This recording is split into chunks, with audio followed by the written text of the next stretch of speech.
বৃষ্টিতে এলাকা ভরছে ড্রেনের জলে, নর্দমার কাদায় দমবন্ধ উন্নয়নে। নালা সংস্কার হয় না, ক্ষোভে ফুঁসছে মুর্শিদাবাদের বহরমপুর পুরসভা এলাকার ২ নম্বর ওয়ার্ড।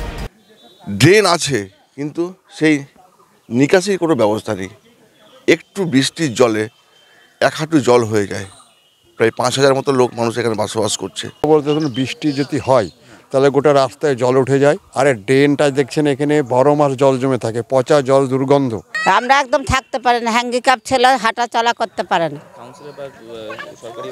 ওকে অনেক বলা হয়েছে কাউন্সিলরকে, করে দেবো এটাই বলে। প্রচণ্ড মশা, তারপরে আরও সব পার হয়ে চলে আসছে, সাপ ব্যাঙ ঘরে ঢুকে পড়ছে।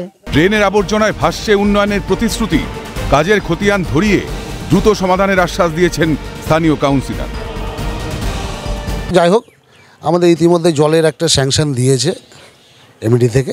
জলের লাইনটা হয়ে গেলে আশা করি আমাদের এমইডি থেকে আমাদের এই জলের এই ড্রেনেজের কাজটা পেয়ে যাব এবং খুব তাড়াতাড়ি সুরাহা হয়ে যাবে।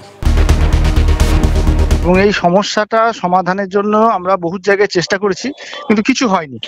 জায়গাটা কাঁচা ড্রেন হয়ে আছে, কিন্তু পাকা ড্রেনও হচ্ছে না।